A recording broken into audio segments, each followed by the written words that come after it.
I'm so sorry to tell you. I'm not a G.I. Joe. I'm just not a Joe. I'm more of a Cobra. All right, here we go. We are live on YouTube. We can discuss this in a moment because we are officially starting in 3, 2.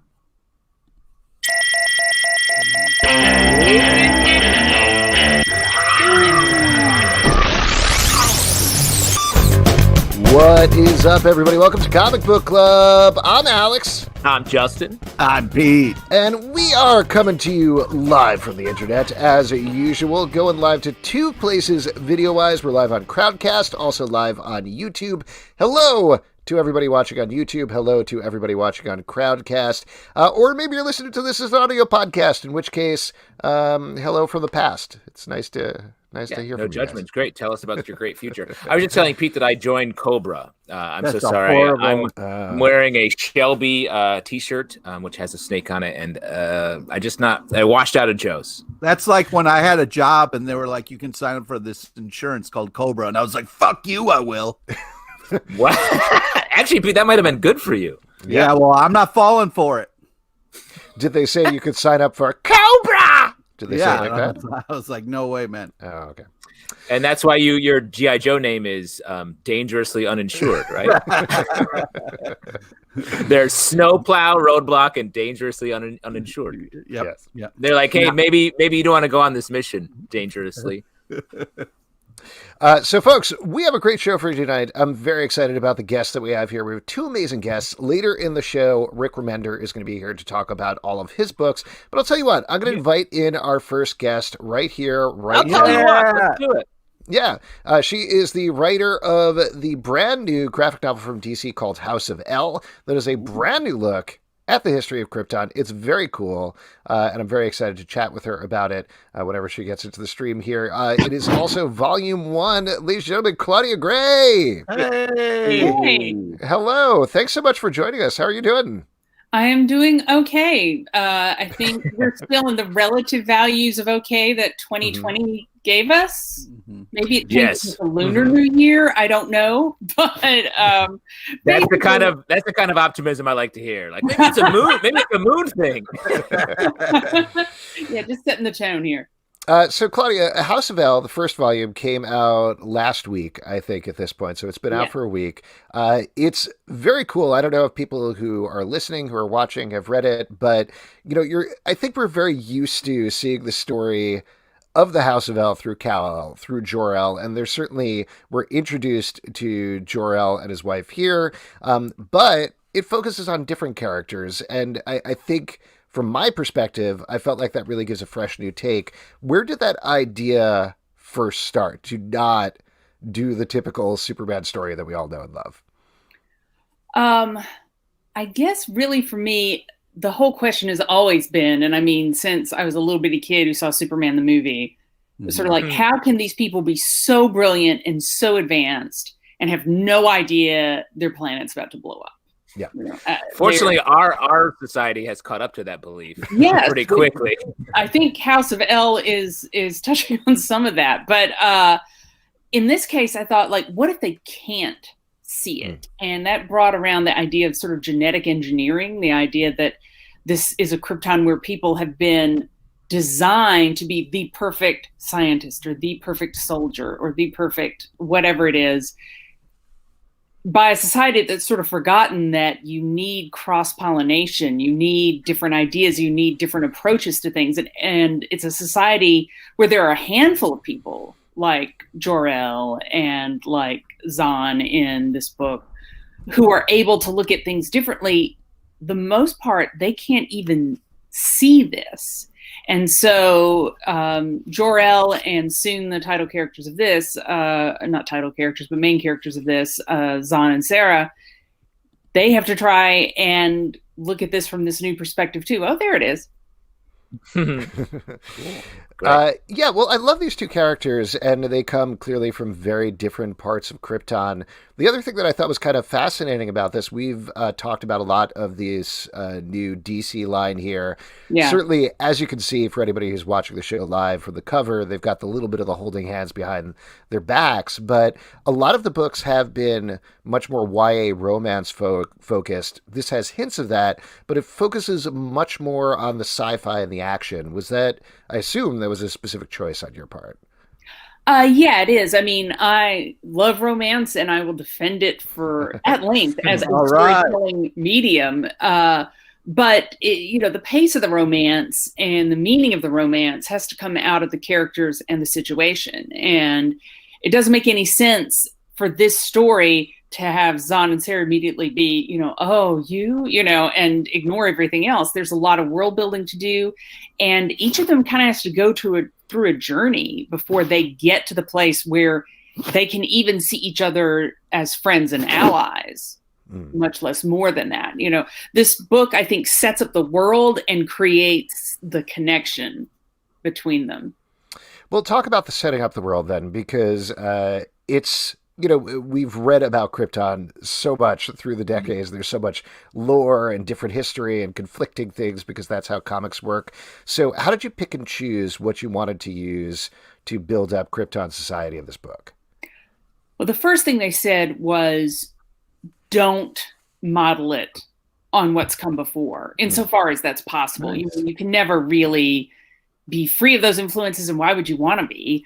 But these books are meant to stand alone outside of canon, kind of create their own visions. And so they wanted us to be very independent in that way. And so I both drew on the idea of the genetic engineering and also just visually. And by the way, just most of the visuals in this are absolutely 100% the genius of Eric Zawadzki, who is just amazing. Yeah. But the one dynamic. It's really great. The one thing that I really thought about was the Superman symbol. I mean, it's the one piece of design we have that is Kryptonian, and I was like, okay, everything's going to be really angular. Everything's going to be really stylized. Color, I mean, it's a muted colors in the book, but color has meaning and significance. I mean, you look at the Superman suit, these, it doesn't look like a planet that went around in like beige all the time, does it? not New Yorkers. They looked kind of bold in that area. So I really think Eric did an amazing job of kind of taking that one very small visual cue and really pulling it through those cities. I think when you look at that, you can kind of see you would believe that the Superman symbol is something that arose from that culture. This is part of a planned trilogy. So when you're pacing, I mean, this is more of a general question. I know you've written a ton of books at this point and trilogies and series and other things, but when you're planning out something like a trilogy, how do you decide what you're sticking in that first book so you're really grabbing people versus saying this is 1/3 of the story? And that was something that I definitely had to work on because originally when I went to DC, I pitched an idea for a book and they're like, there's a lot of world building in this, but we like it. What if it was 2 books? And so I built it out more, into 2 books and they're like, what if it was 3 books? And so it did begin as just one story. And so it had to be about the stages of the story. And I think this one very much is about creating the connection between Zahn and Sarah and explaining why they are now standing apart from this sort of lockstep mentality that so much of Krypton is trapped in. This pulls them back and lets them have the perspective and start seeing their world differently for the first time. And from then on, we get to explore what they see and what they discover, I think, is more book 2. And then book 3 is what do they do about it? Oh, well, I mean, go ahead. What are some of the areas of Kryptonian culture that you really want to sort of push down the line a little bit? Because I feel like as Superman fans out there, it's such a hard stop on Krypton, our knowledge of Krypton, that it does feel like it's such a specific culture, the genetic engineering, everyone being siloed in their own sort of family structures and all that. What's the frontier for you as you get to really build out this world, which is something that's so rare in comics like this? One thing I was really happy about, and we draw upon it in this first book, but it keeps coming up throughout it, is, not many people live down on the actual surface of Krypton anymore. It's so built up and it's so artificial. I think, I'm not sure, but I think the only place you see plants are in Jor-El and Lara's quarters. There's nothing organic around these people anymore. But if you do go down to the surface, where people go sometimes for meetings that should be secret, Yes, that's where I do my meetings too. Yes, but like you get to see some old temples, and I pulled in the idea that there was sort of ancestor worship, which isn't very serious anymore. Most people aren't literally behind it anymore, but that, this is still an element because it is a society where your family and your line determine so much of who you are. So I thought, like, okay, if they had this history with ancestor worship, that would really tie that together. And it also let me throw in one visual cue I gave to tie it back to anything from before. In the ancient Roman Empire, they had some ancestor worship as well. And they kept these wax masks of the ancestors around in the house. Oh, wow. And so I had there be in some of these temples, some of these old masks, the idea being that it's like that mask you see in Superman the movie, which, when I was 8, that imprinted on me really hard. I've read and watched and talked a whole lot of Superman since then, but that movie still really owns a lot of my imagination. So I got to tie that together. I really liked your take on Zod in the book. This is obviously pre-fighting Superman all the time Zod, so we get to see him be a little more officious, a little more stately, definitely being friendly, or at least working with Jor-El. What was your take on him as a character versus the villain we know from modern Superman continuity? Well, Zod is also one of the people who can see that something's terribly wrong on Krypton, and that's bonded him with Jor-El and Lara. They're able to look at this, and they know change has to happen. Now, the answers they're coming up with for how that change is going to take place are kind of different for Zod than they are for Jor-El and Lara. And unfortunately, I think Zod begins to also see this as an opportunity. I mean, he genuinely believes, and probably is correct, that what he's trying to do would be good for Krypton. It also happens to be very good for him. But I think that happens sometimes. You see people that really, get behind a cause, and then it reflects on them in a good way, and all of a sudden it's all about them.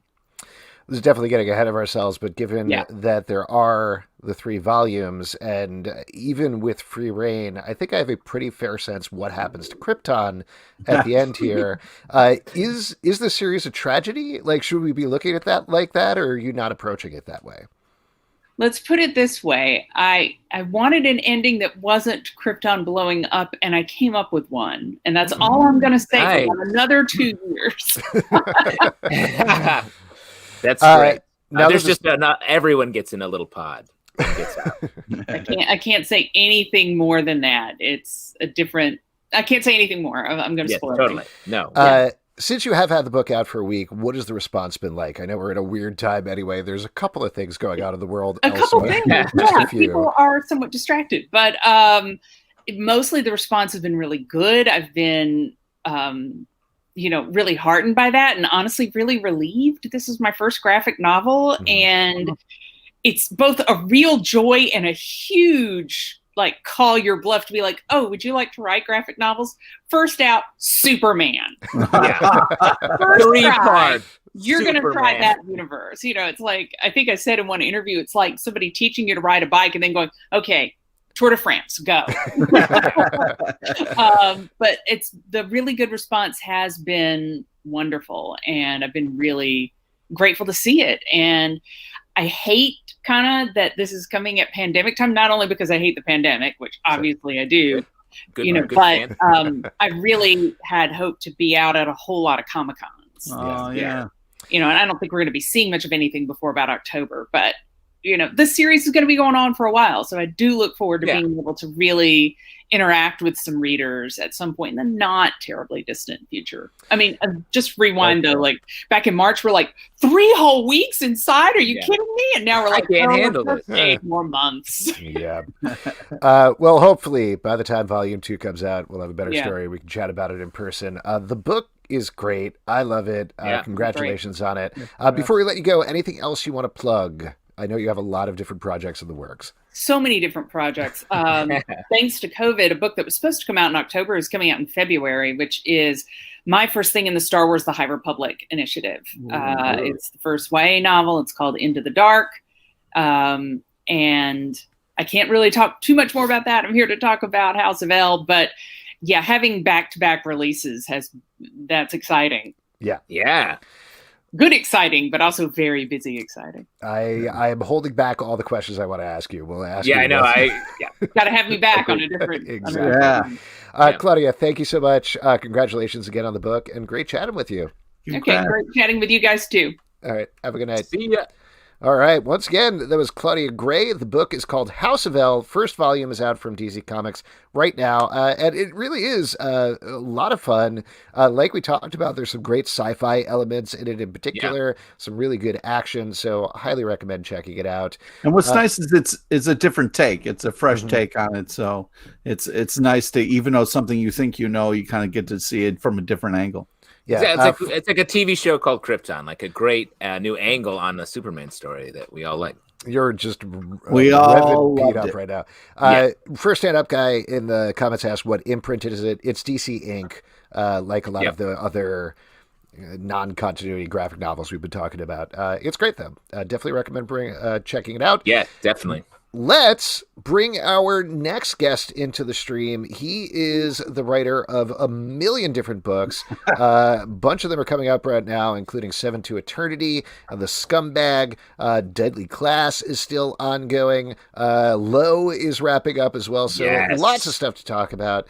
Very excited to have him here, particularly on the eve of two books. The next issue of Seven to Eternity, which is the second to last issue, is coming out on January 20th. The Scumbag #4, also coming out on January 20th. Ladies and gentlemen, Rick Remender, hello. Hey. Yeah.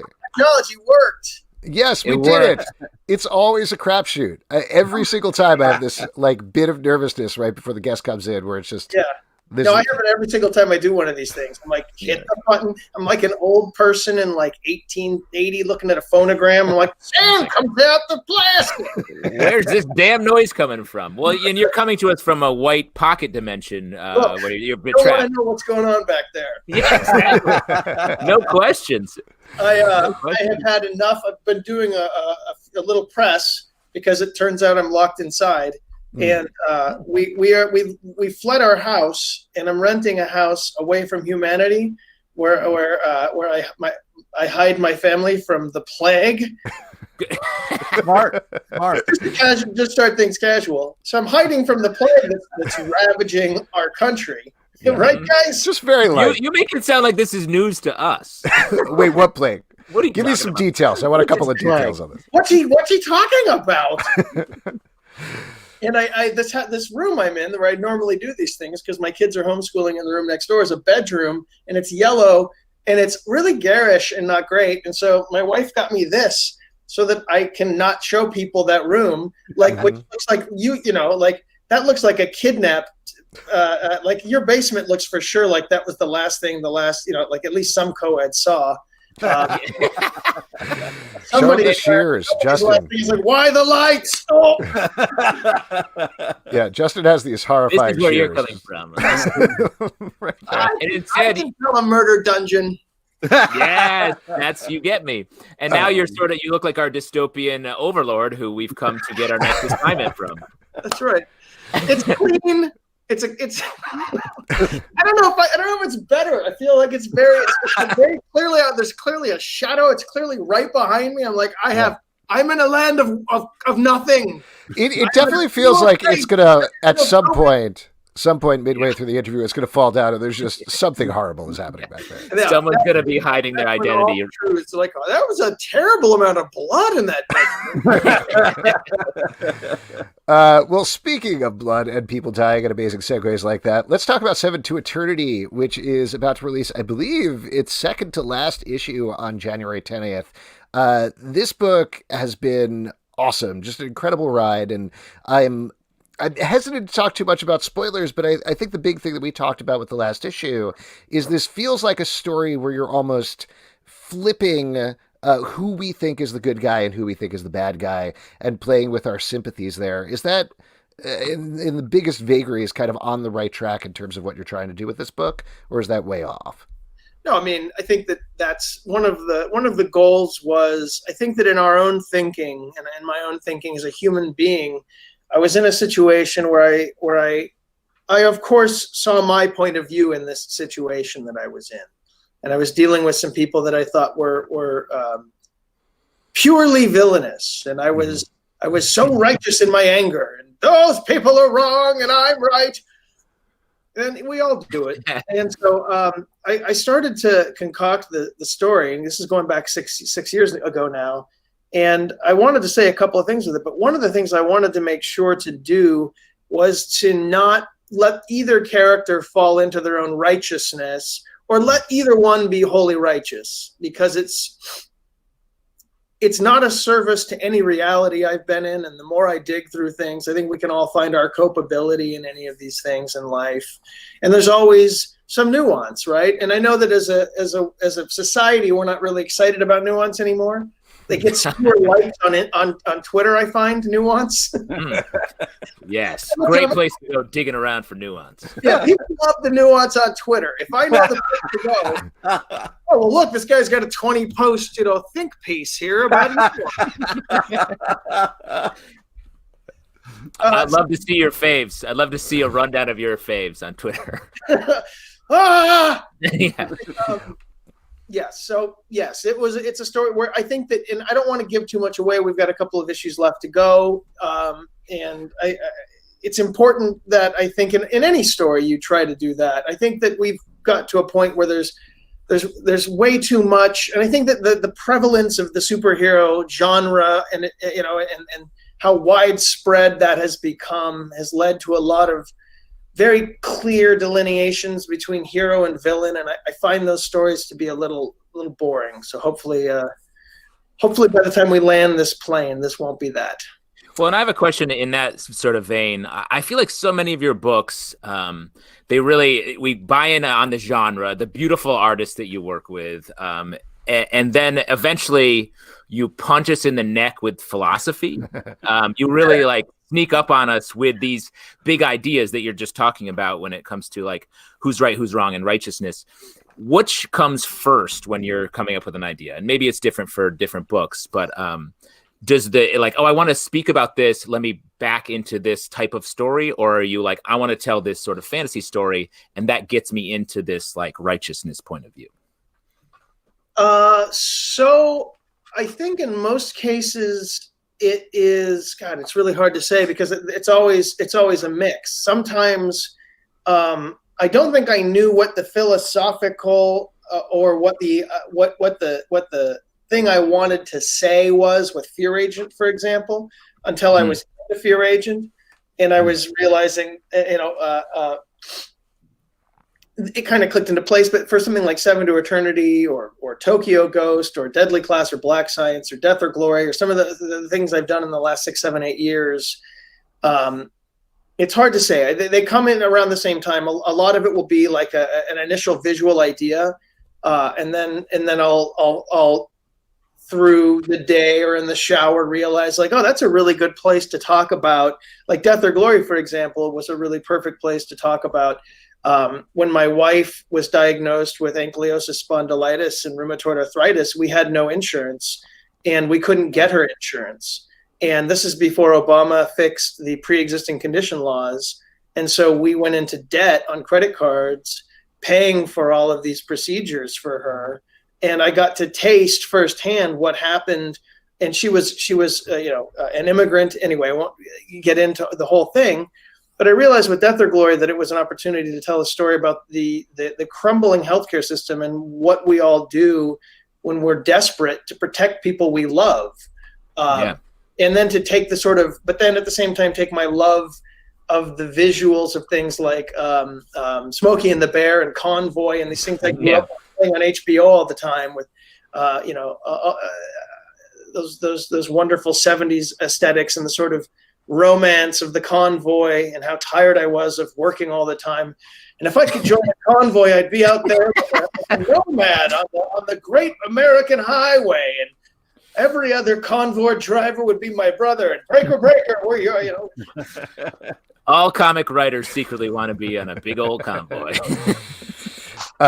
Following up on what Justin was talking about, and I think you touched on this, so it may be the same kind of answer, but I always feel like when we approach one of your books, I always want to wait for the second issue to really figure out what it's about. And the reason I say that is because you always have these amazing hooks right in the first issue, and I'm like, oh, okay, got it. That's what this book is.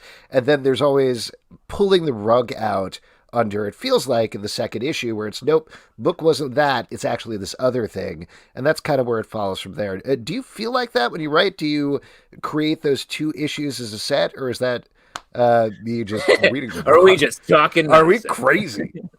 No, you guys are clearly quite stupid. I knew it. Fair. I knew it. Seems fair. Say that we're very stupid people.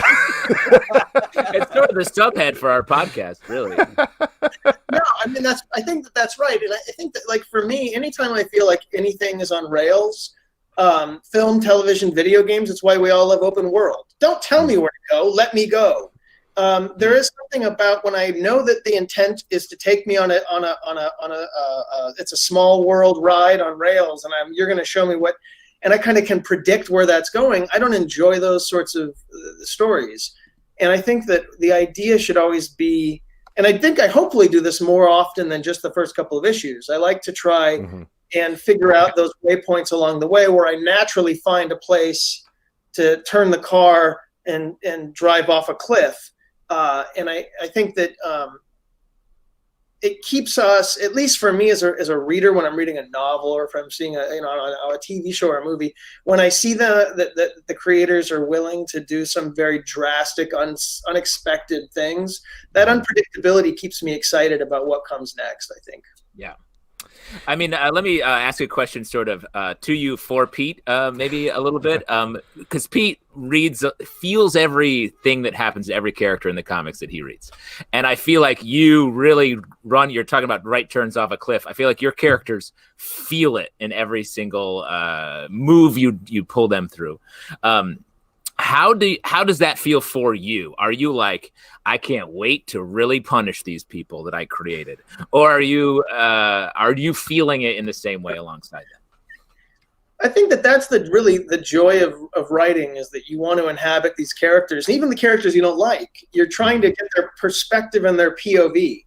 I try to do that with the villains as much as the heroes, because whoever a hero or a villain is, but ultimately I think that the antagonist, is only as strong as the protagonist, and vice versa. And so you're trying to inhabit them and care about them in equal measure, which ultimately means if you do that and you do care about them, which is frankly the only reason to read fiction, is to, characters, everything. I think that you should hopefully want or not feel great when you do the bad things to them. And there's like Deadly Class. There's been stuff I've had planned where I'll write an outline of 2 years, and I'll spend a couple of weeks, and I'll call Wes and I'll type up stories, and I go, okay, that's like a 2-year plan. And it's really kind of easy when you're broad strokesing it. It's sort of like being in the writer's room and throwing ideas at a wall versus the granular execution of that thing. Yeah.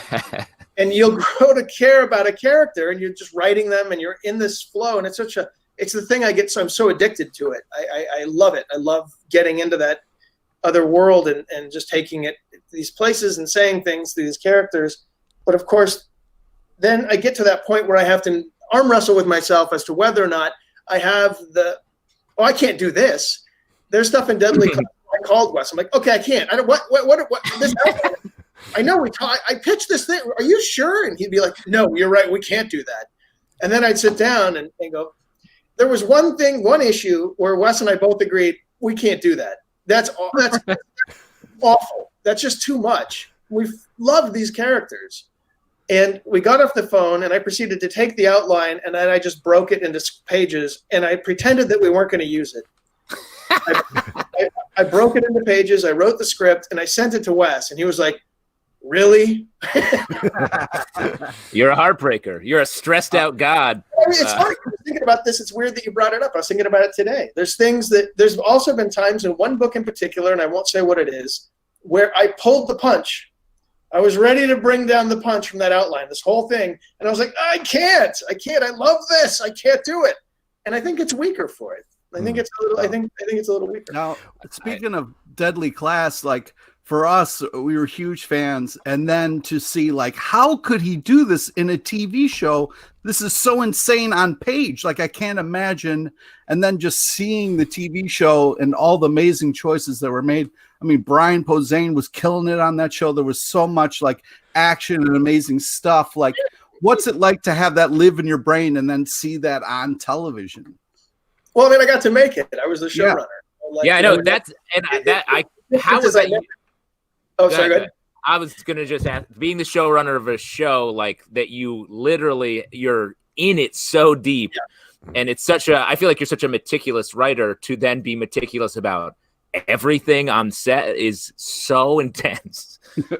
It was, and I care, and I love it. You know, it was my dream. That was my dream project, and I'm sitting there, and I'm being trained along the way with Joe Russo and these amazing people, and had all the support. And God, it was a top to bottom a dream come true. I think that it unfortunately was a cable network's last hope to make people watch live cable, and I don't think that's coming back. I'm sorry your show couldn't save it. So because of some of the machinations, it's why like it hasn't streamed in America still. You know, it streamed in like 18 countries and was the #1 show in Germany for a month. And it's the German book. It's huge in Germany. I'm like, comic books. When that hit, I was like, we were talking about how like, well, so maybe if he does it in Germany and then we stream it, and they're like, oh, I don't know if that's really how it works. I mean, you know, I'm working on a couple of other shows now and a movie, and I got a lot of other stuff going on, but I still have that I loved the show so much, and everybody involved became family after 4 years of, you know, building it and getting the pilot together and then shooting the season. And it was wonderful people top to bottom. We just all love each other like a family and living up there in Vancouver. Anyway, I'm now drifting off into another question. You asked me to watch that translation happen. And I will say there are things in the book and in the show that are based on my real life. And there were moments I don't tell people what's what, but there were moments that I was watching that you're exhausted. It's day, 38, you're in Vancouver, it's 5 a.m, and all of a sudden you realize they're reenacting something that you and your friends did.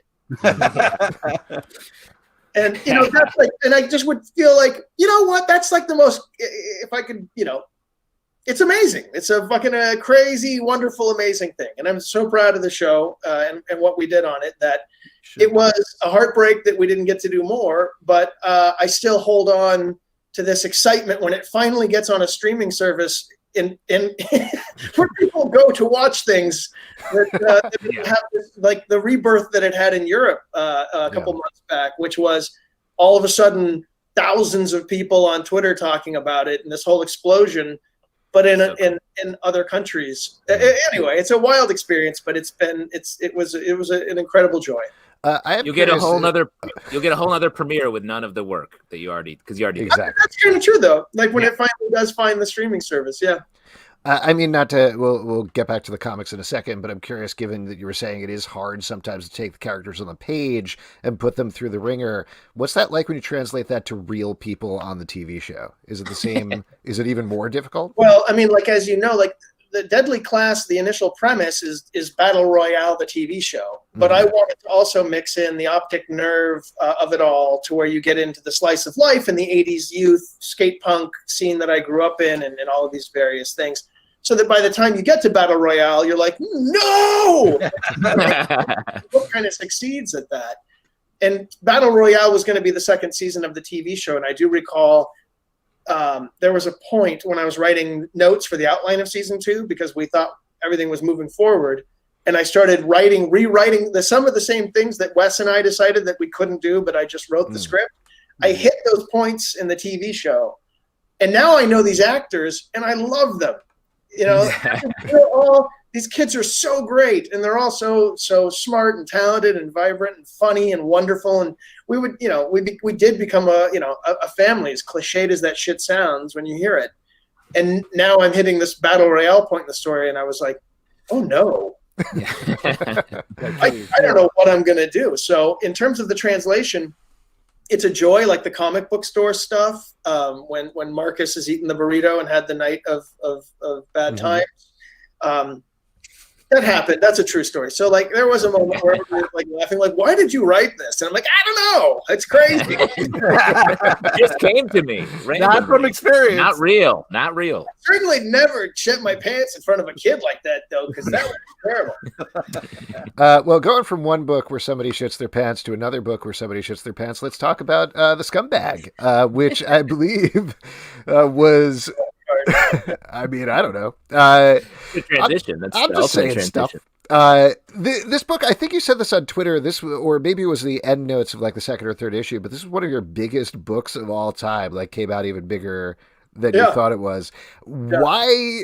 Like, is it the premise that hooked in people? Is it the art? Is it the time period? Why do you think this specifically grabbed people as hard as it did?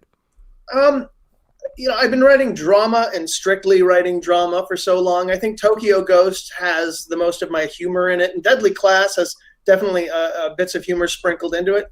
But I came up doing comedy, and I came up doing books like Captain Dingleberry, which is sort of an absurdist love letter to Frank Zappa. And I did a thing called Blackheart Billy, which is very similar to The Scumbag in that it's a skate punk who's, anyway, I go through all this stuff. But my background is in satire, and I really love writing that stuff. But the world being what the world is, I've spent the last 15 years doing different genres, but sinking into sort of serious-ish genre. And the world got to be a lot. The world got to be a little bit too much. And I realized I needed to write satire and do something completely just fearlessly goofy. And I'd had this idea. And he also, I think that at the time, we've seen the polarization of the country and all of the insane stuff that's been going on, and tempers flaring and the ugliness. And so I sort of turned all that into a James Bond world of some far left versus some far right. And in the middle is just this fentanyl addict dirtbag who doesn't vote or has no political affiliation or cares. He's the guy who in 1979 was working on the Trans Am playing Iron Maiden, cracking a Schlitz like, hey, brother, you guys got to get back out there. He's McConaughey from Dazed and Confused grown up, right?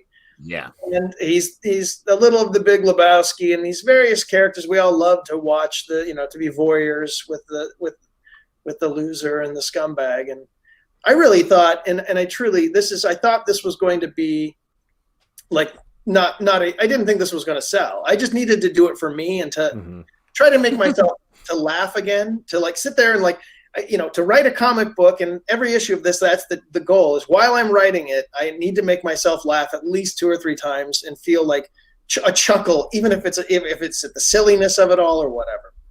And so I think that there's probably an aspect of where everybody's at, where that silliness and the satire was like a palate cleanser to the reality we live in. Yeah.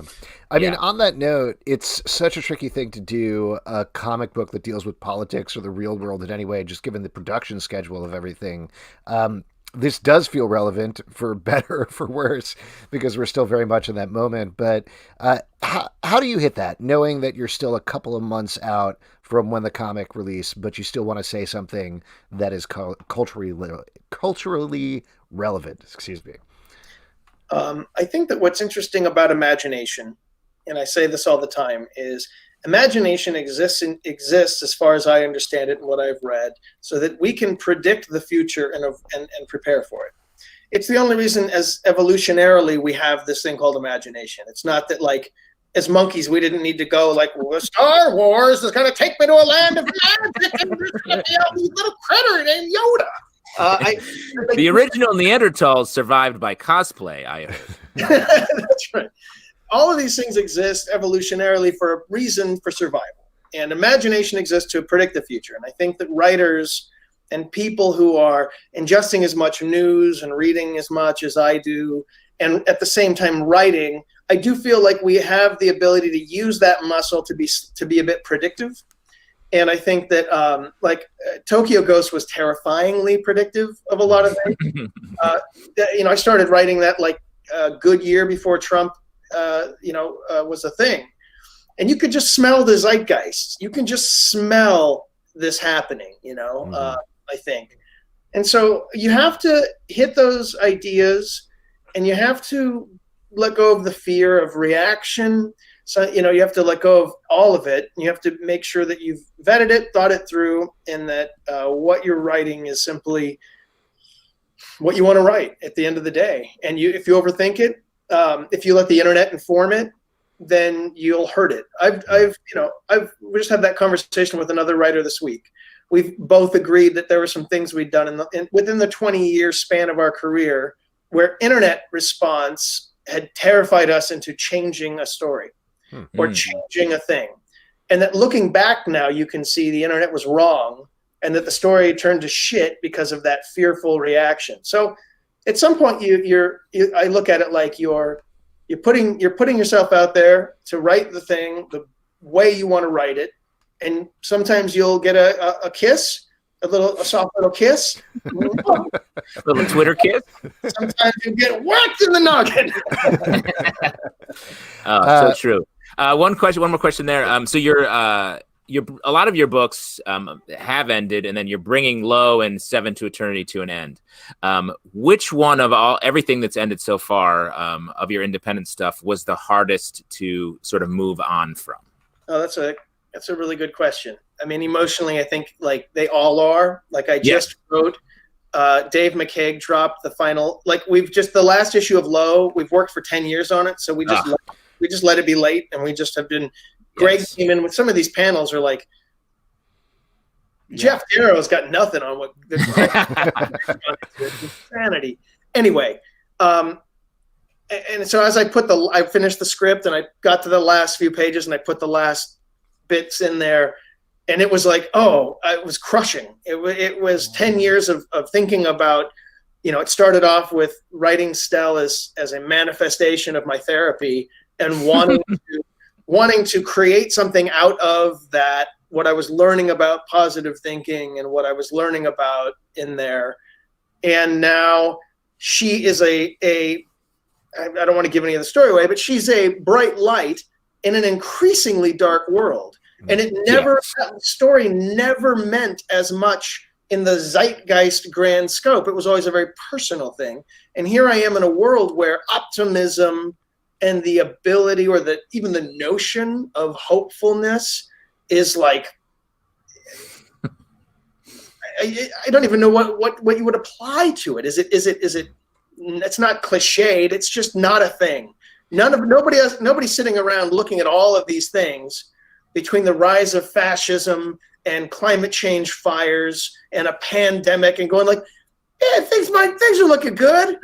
I feel like now hopefulness is like immature, or it's like sort of like, you're a kid, get out of here. We're all over here being mad and sad. That was always the challenge of Low, is that it can feel naive.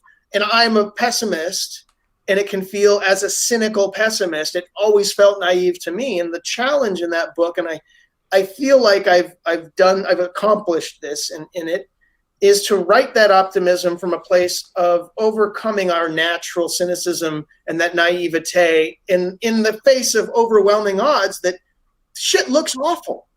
Yeah. And so I would say that all of them have, but anyway, to answer your question, they all have, I'm almost done with Seven to Eternity. I've got one more issue to script. They all kill you a little bit. Death or Glory was the hardest recently because it ended, my dad passed away, and I took the eulogy I gave at his funeral, and I had processed a lot of my dad being sick and dying in Death or Glory. As she's doing all these things to try to save her dad, I'm traveling to my parents' house, and we were doing the same thing with all the doctors. And it's a metaphor for a lot of that. And then at the end of it, I took the eulogy that I wrote for my dad and I adjusted it to be for a major character in the book. I guess I just gave that. If you read, thanks. I guess you know the ending. Read the book anymore. That should save you a little money. Great. Thank you. Wow. What a load Oh, up. nice of you. We got a bunch of questions here on YouTube. You're good, Rick. That I want to read off. One here from Ramsey Hassan says, when so much content now acts as bread and circuses, distracting in these tumultuous times, I'm fascinated by the punk values in your work. How important is punk and anti-authoritarianism to your work? Everything, but not, you can't look at it. I think as you get older, these philosophies need to grow as well, and you need to question them. I think Black Science is a lot of me looking at is questioning, what if I were to maintain those those Bay Area, when I was living, south of Oakland and going to Gilman Street and doing all that hardcore punk business. If I had maintained that stridentness, I will not sell out. I will, like my family, eventually I sold out. Eventually I had children. And the children were like, "Yeah, with diapers and food." It's hard to be punk when you're changing a diaper. Let me be honest. It's hard to be punk. It's also hard to be like, "Hey, check it out. We got to stay hardcore, so I can't do any. I can't go work for that evil corporation because whoopsie-doo, I got this idea in my head that I shouldn't have to." So the compromise, there's a lot, and Seven to Eternity has aspects of that talk of compromise and what we all do as we grow up. But I think that the core values are interestingly, like, I think that like if Jello Biafra and Ian MacKaye and Henry Rollins are sort of my Hemingway, if they're the voice of Gen X, the beating heart, man, they were ahead of their times. And you can say Glenn Danzig turned into a Republican asshole, but he was always a silly guy anyway, going like, hell, horror, hell, skull, skull, skull. And you're like, yeah, I like that song. It's fun. But I don't turn to Glenn Danzig to hear his thoughts on shit. It wasn't like in 1986 I heard a Glenn Danzig album and I was like, oh my God, I got to kill my mom. This is crazy what I've been doing. No, but you hear Ian MacKaye, you hear Minor Threat, and you go, oh, there's other people that are like me, that are like, oh, this misogyny is weird. All this rock and roll music about titties and butts and cars and shit. You're like, I don't like it either. And you didn't get the internet. So you find I had a buddy take it from a 45 and put it onto a cassette for me. Anyway, I think that it's hugely informative. While and also it's interesting to process it in the future as like a member, as a member of the Gen X underground that's not only misunderstood but just forgotten and left behind. I think people still think they, were you guys into grunge? And we're like, no, God, you still don't get us. They moved on to millennials. Sorry, you guys didn't spend enough money. Yeah, they did. It's a fact. I've read books about that have broken it down, where it's like they couldn't figure out how to market to us, and so they were like, "Well, this Britney Spears thing is taking off, so that Gen X, whoop." Later, you guys got Kevin Smith. See ya. Another question here from J Pickett 123. I absolutely love Low. Was there a particular inspiration for setting the post-apocalypse underwater? It was born of watching science programs and reading science magazines and reading New Scientist and reading about the inevitable expansion of the sun into a red dwarf star. And remembering when I was a kid, I heard that information when I was like 10. And I remember going like, oh, so eventually our sun will eat the solar system and there will be nothing. So and it just blew my mind. Like everything will be burnt alive in the sun. It doesn't matter that it's 800 million years from now. The nihilism means there's a real end to Earth. And so anyway, I was reading about it and thought about, oh, well, humanity has hidden in the bottom of the oceans in these blast cities, waiting while probes scour for inhabitable worlds. And then the metaphor of the mother rising up to get one of those probes through the darkness was something that came to me while I was in therapy and sort of thinking of ways to express that through the character of Stell. Yeah. It feels like maybe you should be giving your therapist some residuals. You brought that up several times. Just on Low. Okay. Let's invite her into the stream. She's here. I'm still hitting my kids like nothing else got. CT Kukas, Uncanny X-Force is one of the best runs of all time. Any chance of you coming back to write a new X book? Oh yeah, no, I'm in a big hurry to do that. I'm sorry. No, I love it. I love these. It's great. No. No. I don't like that stuff, and I liked it as a kid. Here's how I describe the school I was in. I grew up in the 80s. I loved Marvel Comics in the 80s. I loved the X-Men in the 80s. But by the early 90s, I had moved off into alternative comics, and my writing style has always been an attempt to take that love of 80s comics, of mainstream Marvel 80s comics, and my love of 90s alternative stuff, and to kind of mix them together. And it was a really wonderful experience to get to go to Marvel and to play with some of those toys from my childhood. But it's not a place I belong. So it was a fun thing to do. I will never do it again. But that doesn't apply to Frankencastle, right? Like, you're still going to jump back on that a little bit, right? We were doing so well. Don't bring that up. I feel like I've been exonerated by history on that one. Yeah, 100%. I love it. 100%. I love it. We're just. Like I always said, like, if you don't like Frankencastle, you don't like me as a writer. If you want the serious Punisher, It's not true. I'm not the guy. This isn't going to work out. I feel like everybody gets one that you don't like, but you can still love all their other work. And people didn't like it. Like, I don't personally like mind it. It's just the people who like. There are some individuals who take the Punisher very seriously. Who I know. This guy over here, and I'll be you, brother. I don't. It's clear that it was somebody who watched Death Wish and made a comic book character based on old Chuck Bronson killing them bad guys. But I think it's gross. And I think that, reading all those comics in the 80s, I'm like, did he just shoot a bunch of, like, Mexicans with dime bags of weed? What's happening here? Like, take that! Not in my seat, Puerto Rican! And the people who respond to it, some of them are wonderful. Good, political, smart. There are some who maybe take it a little too seriously. How did we get here? What are we talking about? I did that. I did that. Yeah, That Justin's just trying to poke the bear that is Pete right there. It's all good. Right. Mike, I love you, Pete. I'm sorry. I just got to say, since it came up, we got into a bit of a shouting match at a Comic-Con one time, and it was a great kind of back and forth. But then my two cohorts looked at me with, like, white face, like, what did you do to Rick Remender? Why would you say that to him? I thought we were having a fun back and forth because you were clearly very smart, know your stuff, and I was just, kind of. Look, the whole world has decided that they're going to like infer all of these really important things about superhero comic books, and there's so much actual important shit that you don't need to add in like getting mad about like the way Vision and Scarlet Witch's headpiece was interpreted. Sure. Fucking, I would never give a fuck about that. It would never take that very occur to me. There was one guy who I was afraid of at a con, and it was like a giant. Trying to think of a political way to. He was a dude. Mass of a person. Genetics were weird. What's the word for that? And he was a big guy with a weird face. He was dressed like Sergeant Slaughter, and he looked like he was really mad about Frankencastle. Wow. That was the only one. I'm like, this isn't a conversation. This guy's emotionally experiencing.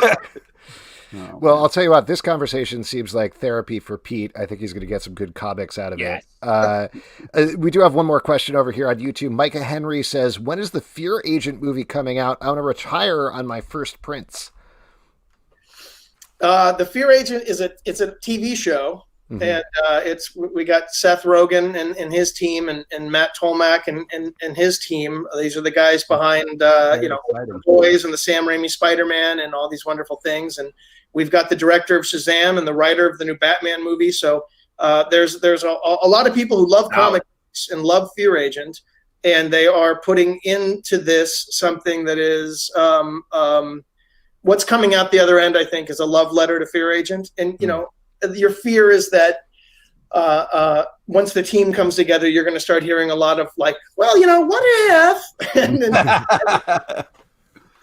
they're all so smart and they know how to develop. And like, I'm a hands-on executive producer working on the show, and I'm working very closely with Mattson and talking about what notes on scripts and what's coming through. And I think that it's only gotten better. And I think one of the things that really happened is later in Fear Agent, the humor really starts to pop. And I take a couple detours into Comedy Town, and Seth really grabbed onto that in the pilot and came up with some ideas that mix all of the things I discovered throughout the series into the pilot, but the comedy aspect and getting to riff with Seth and hear his ideas. I think people, if anyone greenlights it for a series, which I'm hoping they will, I think that it's going to be a fantastic show. Just think of the Jack Daniels budget for that series. Jim Beam. Jim Beam. Very important. Is there anything, I mean, we've kind of touched on this a little bit, but you have all these amazing creator-owned titles that have finished and like really finished their story, like Fear Agent, but is there anything that you'd ever want to return to at any point? Anything that you're like, well, I have an inkling of maybe there's a sequel here? Yeah, of course. I mean, I never know. Like, is it masturbatory? I feel like Fear Agent ends. I to this day, it's an evergreen book that still sells and people still love it. And I still have people come up to me at shows back when The World was a thing that we did. And people still come up. And, you know, one of the reasons that the show is where it's at is some of the people involved who have some pretty major sway had an emotional response to that ending. So when and landing the plane is the most terrifying. You can't know after 10 years or whatever it was on Fear Agent to land the plane and have people go, yay! You go, ah! Then are you going to get back in that plane and go, let's try it again? Yeah. Same busted up plane. We got one more takeoff in us. It's terrifying. And so I have Heath in my head. And while we're working on the pilot for the show, we get into story sessions and I start writing new ideas. And I go, no. But, you know, and then I just figure like it's also there's like an integrity to having the stories have a beginning, a middle, and an end. And that I can give somebody 3 giant volumes of Black Science and go, there's a story. And it has an intention.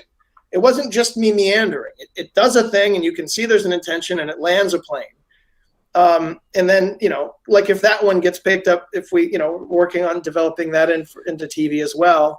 If that gets picked up, am I going to go, cha-ching, time for Grant McKay to fire up the killer. To get back to comics as we start to wrap up here. So with Low has 1 issue left. 7 to Eternity has, I think, 2 issues left at this point.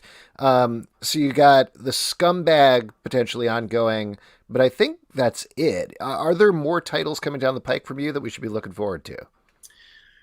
We've got the new arc of Deadly Class starting in April. That'll be a 6-issue arc, and then the Scumbag is ongoing. I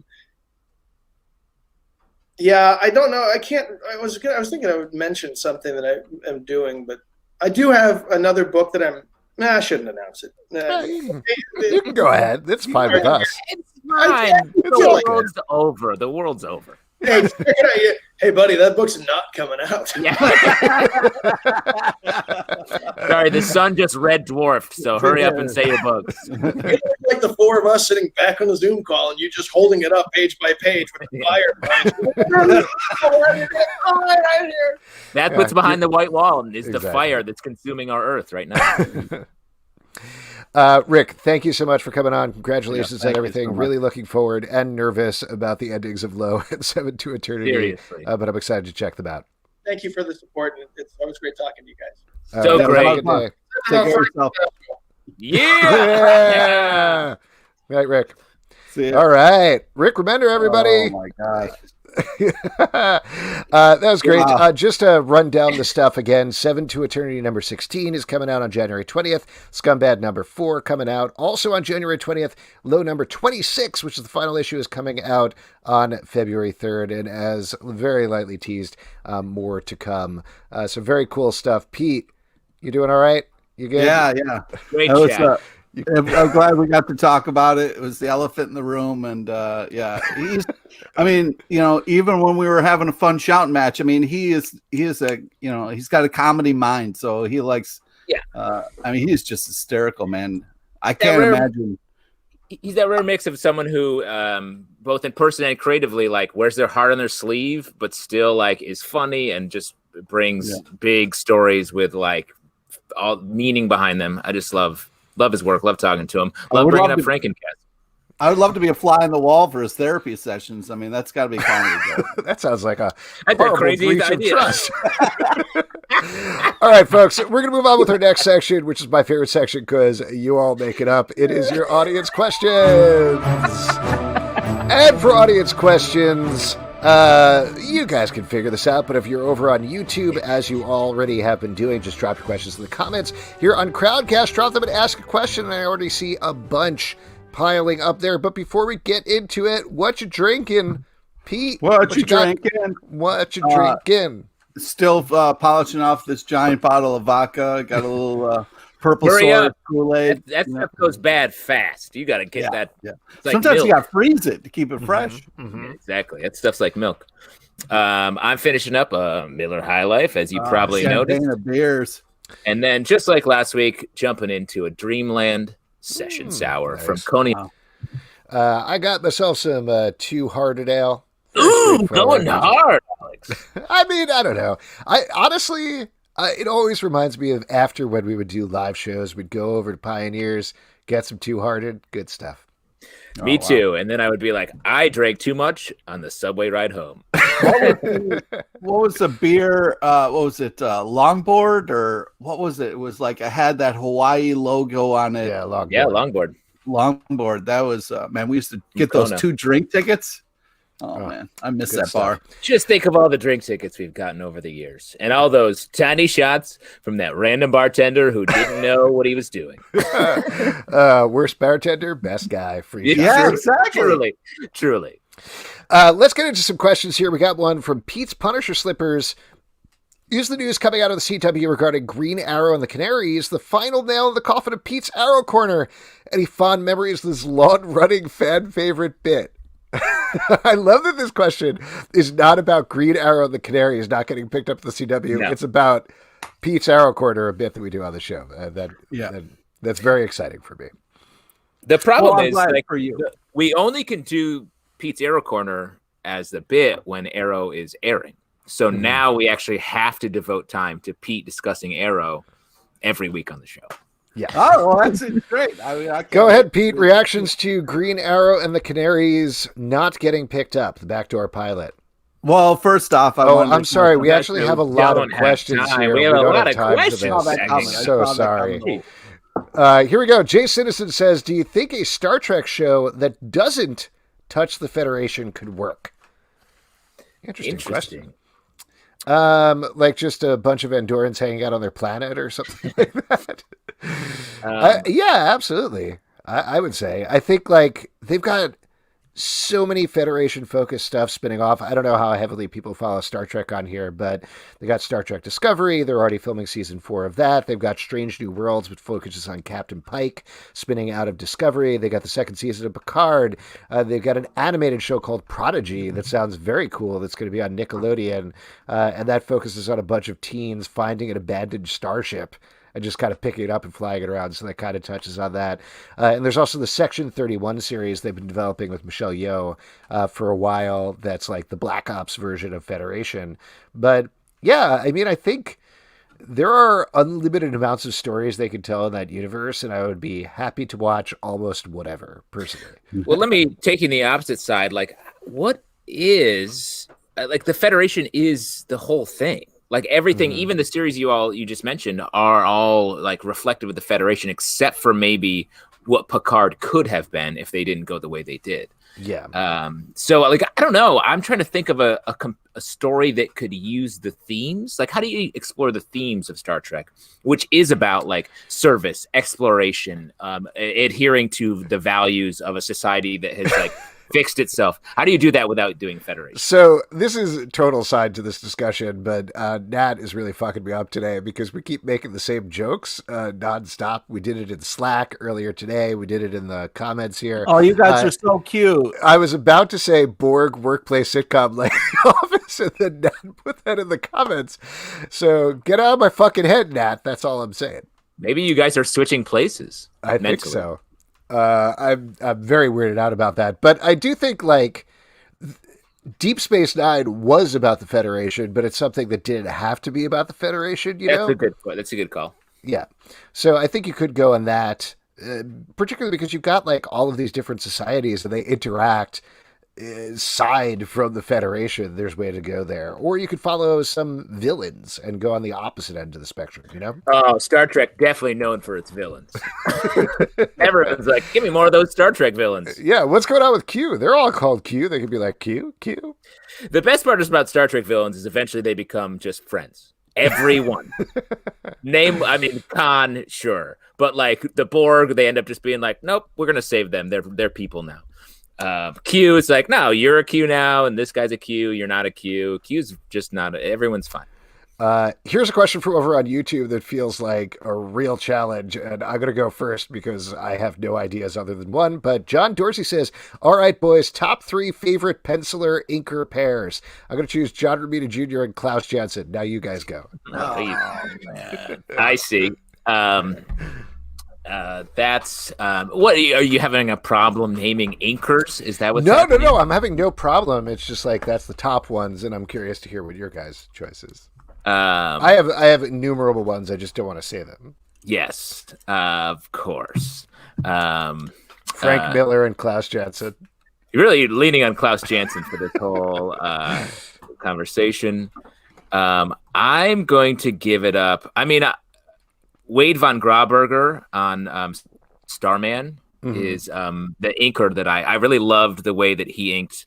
He inked a lot of that series, and especially the first big chunk of it, I thought was just really great. And that's half of what spoke to me about that book was it had this sort of the theme of like being obsessed with antiques and old things while also having to be in this superhero world.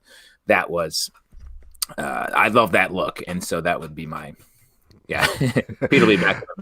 Yeah. Hey, Pete, what's trying to Google some shit to spark some ideas, but I'm not getting any. Ramsey Assad says Jim Lee, Scott Williams were the Jordan and Pippin of the 90s. I get half of that reference. Nice. Pippin for the musical, I think is what he's saying. No, I think that's just 100% a call for the 90s. Yes. Let's see. This is from Kevin. Following up on the discussion with Rick, what are some of your favorite comic book twists or shifts that made you rethink everything you've read before in the title? Ooh. Interesting. Twists or shifts? I mean, the typical answer is Thunderbolts after the first issue. Yeah, that twist there at the end. That was pretty good. What else? Twists that made you redefine everything. I'm trying to think of, especially mainstream comics. It's really hard to pull off a twist. I think because everything's in such stasis. I mean, the Green Lantern Corps issue I always talk about, where Kyle Rayner is killed or becomes Parallax. That twist really hit me hard. It made me really rethink the whole story. Also, the Zorn twist in New X-Men when he's revealed to be Magneto. Spoiler, but that title goes like way downhill into crazy, typical Grant Morrison Crazy Town after that. But that reveal and how it redefines everything that happened before it is awesome. One person I think was on the show, or I talked to him at a con. Dexter Vines, to go back a question. I had a feeling you were doing that. Dexter Vines and Ed. That was the twist in this question, was that you were going back to the old question. Yeah, Ed McGuinness, and Dexter Vines did some amazing kind of stuff together. So that's the one I was thinking of before. Cool. This is from Edward Doherty. Supposedly, DC's future state is a reworked version of Dan DiDio's 5G story. Are there any abandoned ideas or premises from comics that you would like revisited, e.g. the government super team initiative from Civil War, maybe what Jeff Johns had in mind for Rebirth and Dr. Manhattan, the Authority actually ruling a planet? Any ideas like that? Things that you would want to see picked up? I mean, they are sort of future state, I feel like, is half 5G and half the Elseworlds annuals as a thing. And I love the Elseworlds as an annual each year to really get one big story where you take the character and follow them through a story that doesn't affect the continuity, but maybe reflects the current continuity, but gets into some like other genre. I'm glad we're talking about 5G because I had 4G and now I have 5G, but I don't really see a difference. I don't know what all the fucking big I have deal is. LTE. Great point, Pete. And I just think it's it's a lot. I mean, I'll lay it out actually for those who don't know. I know we've talked about it on the show before, but there was this idea that Dan DiDio was really pushing called 5G that was basically looking at the history of the DC universe as 5 different generations, hence the 5G. And the place that Dark Knight's Death Metal ends up, which is that everything counts, was essentially what 5G was supposed to do, except it was to lay out the history, so I may have the years wrong, but that Batman was first. He was in the 40s or 50s, and then was very old at this point, so there was a new Batman. Superman was first. He was in the 30s, then Batman was in the 40s, then Wonder Woman in the 50s, I think. And they actually aged in time, so you would see a new Batman, a new Superman, potentially Superman would still be around, Wonder Woman would still be around, etc. Future State is kind of a different thing, but it definitely feels like it's reusing some of those ideas potentially, or some of those designs. I also feel like, and I don't know how much people have read the books from Future State that are coming out today, and I know this is side to the question, but it definitely feels like they're heading towards something, and I feel like, could be wrong about this, we're very early in the going now, but it feels like this is the sort of thing where it's like a warning for the DC universe. We're going to see some of these villains that they're mentioning, some of these things, these themes pop up past the Future State months, and it'll be like, well, can they prevent this from happening? Yeah, I think that's a good call, because it definitely feels like a lot of the Future State books are about how the bad guys won, and the heroes are in a place where they've gotten away from their core philosophies, and it's about maybe them trying to get back on track or something like that.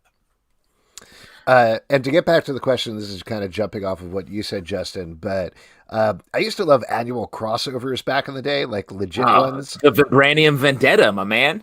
Atlantis Attacks, all that stuff is great, and I feel like they half do it where they tried going over 4 or 5 titles, so it was a mini crossover. I loved collecting all of them. That was so much fun. Gotta collect them all. Well, and reading all these teams that I never read before to complete the story, and be like, oh, that title's good. I like that. Let me check that out, which is the whole point, but that was fun. And I also, the sort of the storytelling format where it was like, hero dealing with the situation, and then something goes wrong. They're like, I better call Daredevil.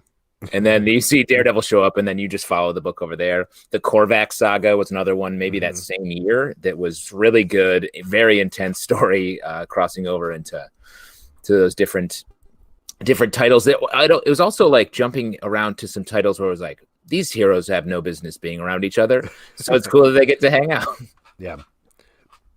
Here we go. This is from Joe, having binged all of Cobra Kai. Thanks to y'all for raving about it, and just recently rewatched all of the Star Wars prequels. How is it Cobra Kai feels so very much thematically like Star Wars?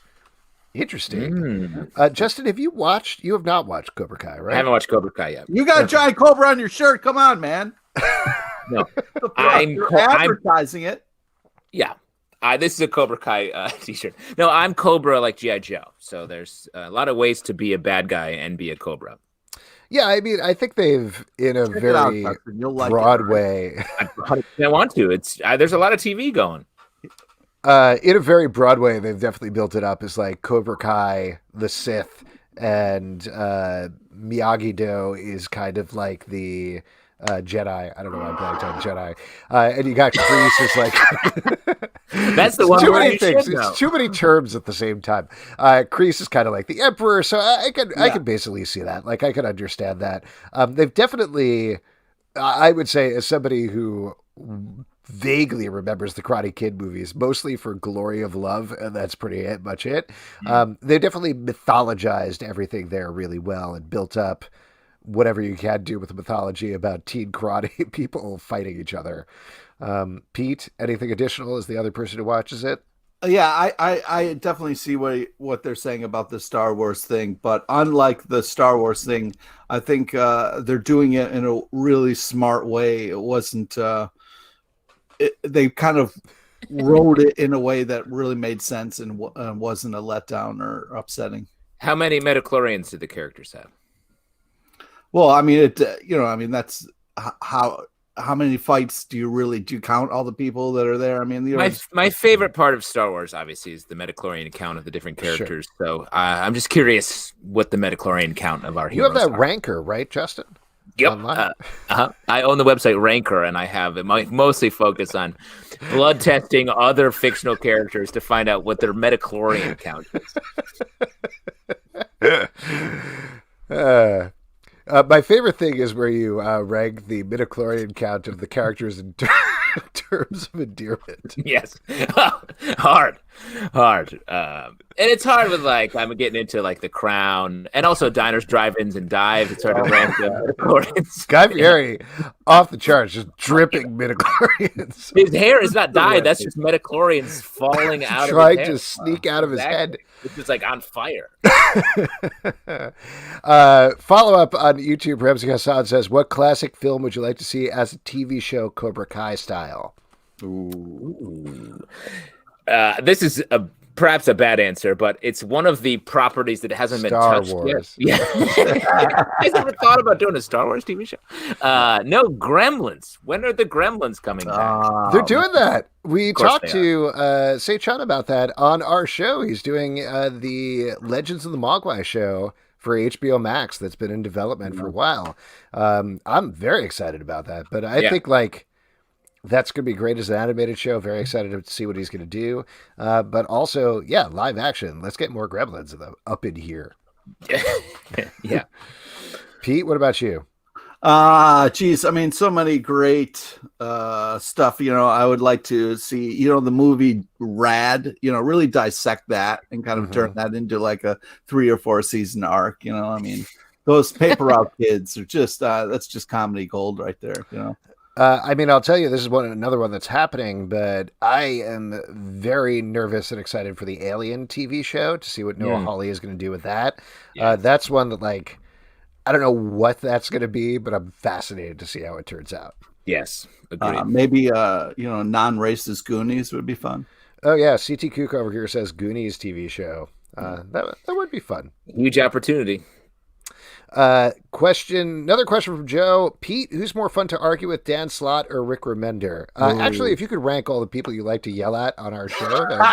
I gotta think we're pretty high on the list, though, right? Yeah, definitely. I think they're both really great. I really appreciated how much Remender was kind of opening up and sharing things. I thought that was really fun. So I would I'm still riding high in this interview, so I would maybe rank Remender above Slott. But we've had a lot of fun with Slott, and he admits that he drinks people's tears and uses that as fuel. So I've got a couple more questions about Rick Remender here.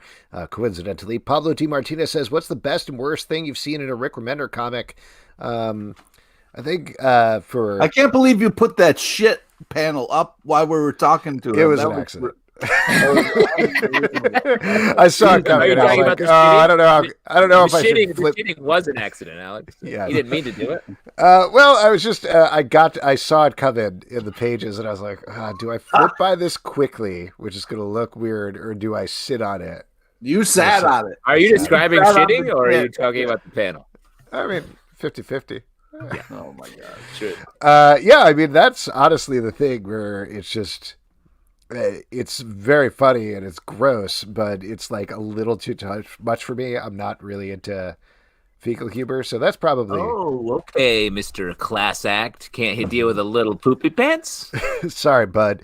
Fear Agent, though, just overall is so phenomenal. I mean, we talk about this a bunch, but that was one of the first titles with the show that we followed incessantly and harped up constantly. And it's great. That's one that I'd really like to revisit at some point when I have time, because I haven't read it in a while. I know. I haven't read it in a long time, too. And especially the show, just based on the way he was talking about it, feels closer to maybe happening. And then we might actually get to see it as a series. So great revisit. I mean, it's hard. The only thing I would say, I love Rick's work. And the things that are hardest to watch or to read are just when he gets you with a character. Yeah, when like I feel like the last 10 issues of Low, I feel like it's like, oh great, it's gonna work out, and then he just punishes you and punishes you. He just Frankencastles you over and over again. Yeah, sure does. Yeah, you mean does a great story. That's exactly what I mean. That's what Frankencastle means. Follow up here. This is from Josh. Who is your favorite Remender character? Tough. Good question. Tough question. I don't know. I mean, I know he was kind of down on his Marvel stuff, but his it was Phantomax, right? He wrote in Uncanny X-Force. Yeah. Mm-hmm. Great. Yes. Just really good take on that character. It was funny how down on his Marvel work he was. I mean, Fear Agent is probably the one that I feel like he feels like a person to me. Mm-hmm. Like the way we got to read every side of him and sort of really, he was such a singular character in that story, as opposed to so many other books that he's worked on have multiple characters that are all great, but you really just feel every bit of Fear Agent the whole time. Yeah. Pete, you got one? Or I'm trying to look up again. Yeah, well, I would say John Romita Jr. and Klaus Janson. the biker. I'm trying to look up I'm blanking on the name of the biker dude in Tokyo Ghost. Was such a he was super cool. He's very good. Yeah. Well, while you're looking that up, I'm going to go to some questions over on YouTube. Scott Carpenter says, is Ice Cream Man TV show going to be on Roku? All the Quibi stuff is moving over to Roku, but they never did it, right? Yeah, I don't think it was made. Led Dent, that's his name. That was a good character. Scott Carpenter also asks, what's your record for hours spent reading comics in a day? I would say from waking to sleep. I don't know how many hours that is, but there's definitely been days. Wait, all you did was read comics the whole day? There were, so particularly when I was younger, when I was sick at home, I had my comics and like in boxes, obviously, but I had them in my closet, and like I would stumble over to the closet, get my favorite comics. And just were you drunk? It's drunk. Yeah, but I was like 12 and drunk. You know what I'm talking about. I was sick, hungover. But no, I would seriously just like read through my favorite runs over and over and over again all day long. And that was the thing that mostly made me feel better. Oh, look at you. Wow. I probably like the longest I've sat uninterrupted and read comics, probably 4 or 5 hours. I'm trying to think of something we've done where we had to just sit and read for an extended time. Pete, what about you? What's your record? 5 days or something like that? No, I mean, I can't. If I read too long of it, it just gets a little too kind of crazy. I can't read. I can't read. Really. Yeah. Well, I mean, you gotta read comics for a while. Pepper it with watching literally the entire fucking season of Luke Cage. Then some more comics. Then you come back, watch all of Luke Cage season 2. Then you watch Ted Lasso a bunch of times. Then you read some more comics. Yeah. You gotta really break it up. I feel like Ted Lasso is like a little infection in your brain, Pete, and it's like jabbing all the other memories out of the way, and eventually you'll only be able to think Ted Lasso. About something that's like new and great, it kind of does do that. I mean, when you guys were talking about how like hope is, I thought of Ted Lasso losing his shit about how it's the hope that kills. That was like a whole kind of theme for one of his episodes, and I was like, holy shit. So yeah, it does. When something's great, it does occupy a lot of space in my brain. Mm-hmm.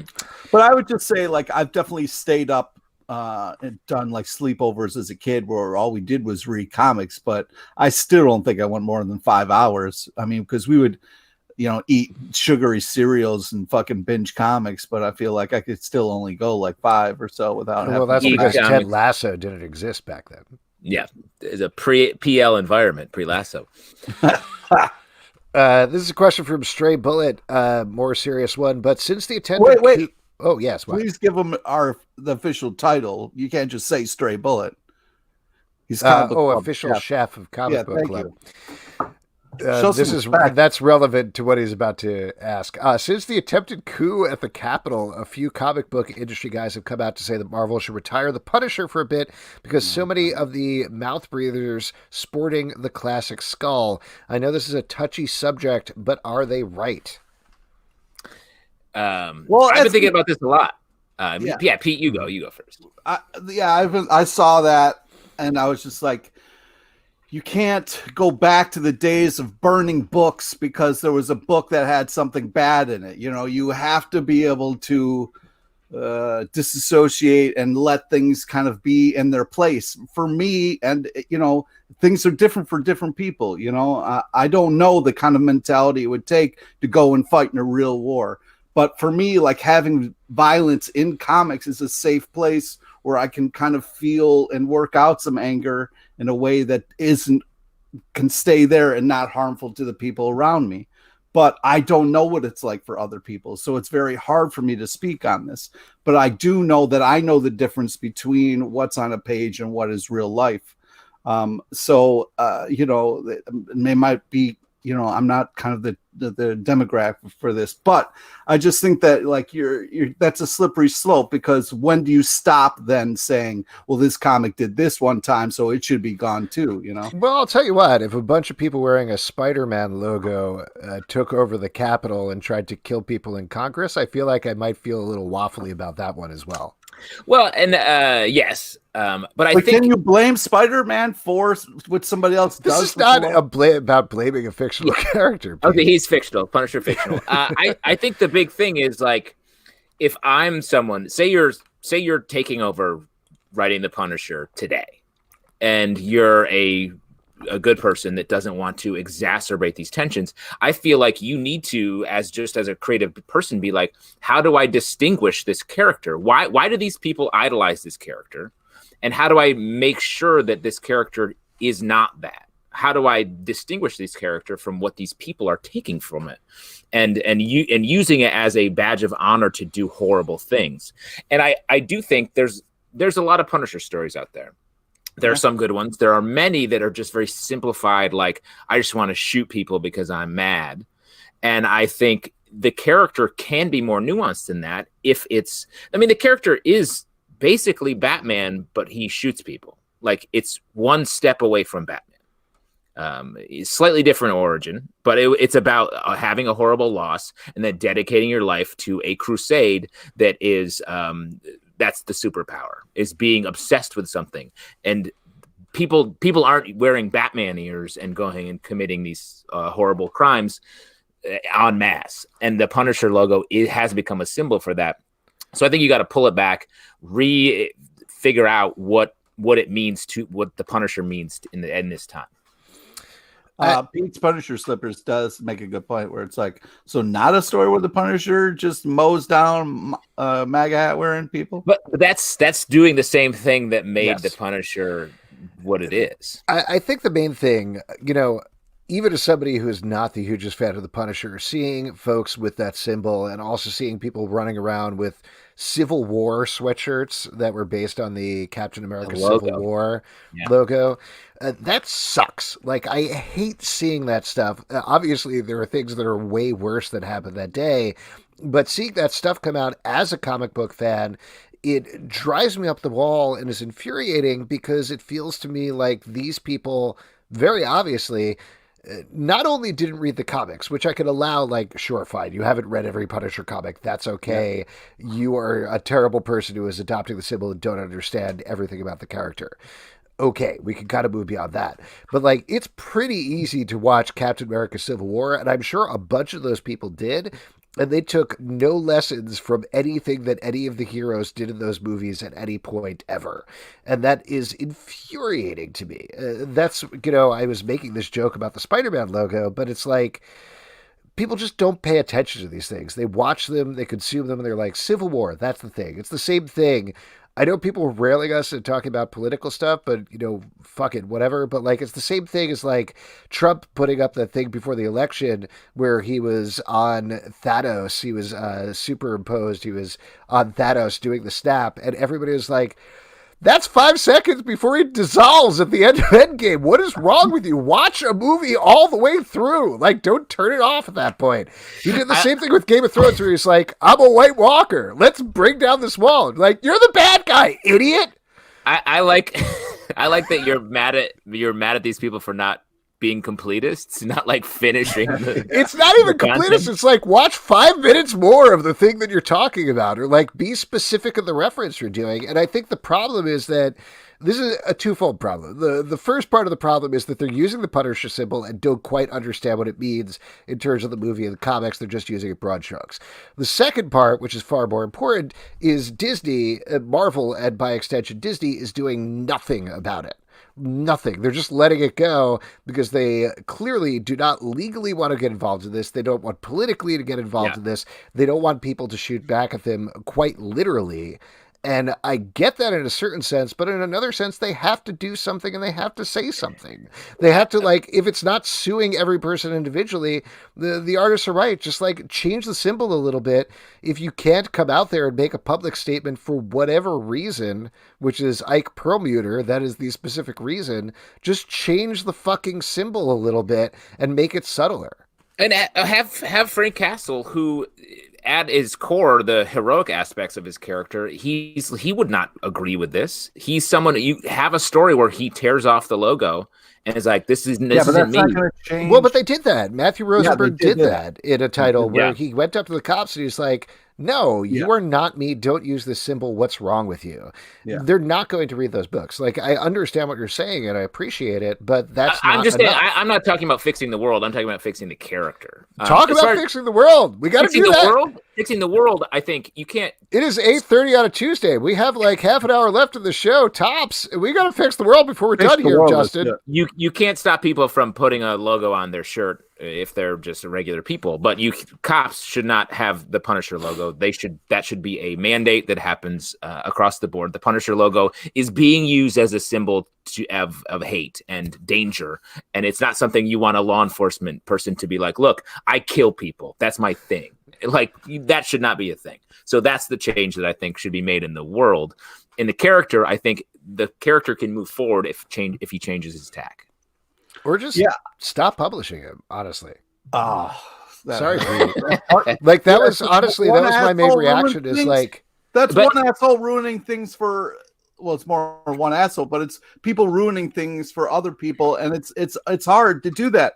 But I would argue, on top of what you're saying, Alex, I would argue that's sort of a cowardly way out, because that's just being like, well, we don't know.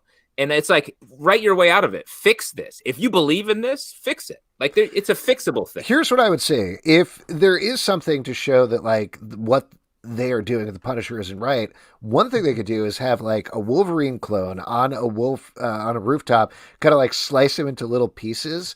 And then he joins up with some monsters to sew him back together, and he becomes some sort of Frankenstein's monster who realizes, oh, actually, I was the monster the whole time. And it's really nuanced and layered, but fun at the same time. That would be great. I mean, joking aside, and I'm not trying to troll Pete, but that is a viable solution. That is not a viable solution. It's reliving a nightmare. And that's not going to make a difference to people. Take what they want from shit. I was once worked at Showtime at the Apollo. There was this giant bouncer who I called the Punisher because he would always wear the Punisher hat like a Scully on his head. And he thought it was a cool nickname. And then we both realized that neither one of us were kind of on the same page with it. And when I explained who the Punisher was to this person, he could give a shit. He liked the skull. He likes skulls. It's a cool ass logo, so he's gonna rock it, and it's intimidating. So I couldn't tell him shit. You know what I mean? So, like, you know, yeah. Well, you don't have to make people who don't know what they're doing do it. It's the people who are using it as a symbol of danger and hate. All right. Well, that was obviously a very tense question. Let's move on to another one. What is your favorite type of fruit? No, I'm kidding. Oh, fuck. Okay. Yeah, all right. Now we're going to get into it. Obviously, grapefruit. Fruit check. Dude, fuck grapefruit, man. They're fucking awful. I fucking hate grapefruit. I love grapefruit. I had a whole one this morning. I peeled it and ate it slice by slice. God what damn a waste. You what son a of a fucking bitch. Waste. Eduardo says, do you think the new MCU Disney Plus shows will create more opportunities for better tie-in comics? That's interesting. I wonder, Eduardo, I don't know if you could specify the comments, but are you talking about Marvel has published these MCU comics that often feel like, here we go, we're teeing up Avengers Endgame. It is a recap of what happened previously. What I like about the opportunity here is to get comic stories rooted in comic continuity that use these characters. It's like the Black Widow title that's coming out right now, which is great. It uses Black Widow because it was tied to when the Black Widow movie was going to come out, and it's great to see a good new Black Widow title. So if we can get some good Scarlet Witch and Vision comics, I'm very excited. So I mean, I don't know if Disney Plus would ever do this. I'm going to talk about. Justin's going to really razz me here for saying something nice about HBO Max, but I've been watching Search Party, and before Search Party, and they do the same thing with a bunch of shows, they have like a 5-second thing that rolls before it. So like before Search Party, it's usually either season 4 coming soon, or they'll plug the fact that they have an official Search Party podcast. And again, it's just like a slightly moving title card, and that's it. It struck me they could be doing the same thing for comics, for shows. Like they could be rolling Harley Quinn comics before the Harley Quinn show, Doom Patrol before the Doom Patrol show.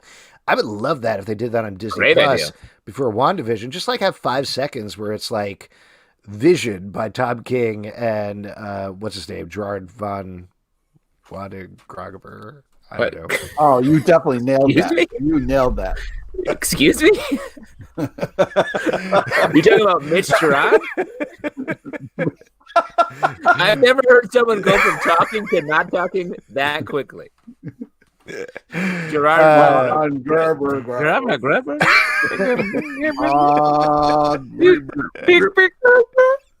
I feel like you just DA'd. You became a baby. You just babied yourself. Your beard sucked into your face and you babied it. Man, I really felt like I was making a good point too, and then It was good. It was good. I would love to see that. Like, more than creating these awkward tie-in comics, I'd love them to plug the comics more, is my point. 100% agree. I agree with everything you said. Yeah, I just think at the end of every show, it should just say, like, read comics, assholes. Should always just fade out. Read comics, assholes. Wait, we got a question from YouTube. Justin, what is the red thing behind you on video right now? That's some rope. Just a random rope. Oh, my God. You've got rope to tie people up there? It's a coil of rope. I don't know why. I didn't put it there to be like, look at this rope. Look at all this rope I got. It's just someone put it there in my house. I don't know. This is a little workshop area. There's tools. There's like costumes I've worn for characters I've done. There's the candle I made for the Star Wars show that I did. It's a stupid little gallery. It's like my back cave, except nothing's it's a big. It's a little weird where you're like, oh, it's just some rope. Over here is some shears. These are zip ties, and this is some chloroform. What? It's a basement. What? Here's a large tub full of some ice. There's no victims.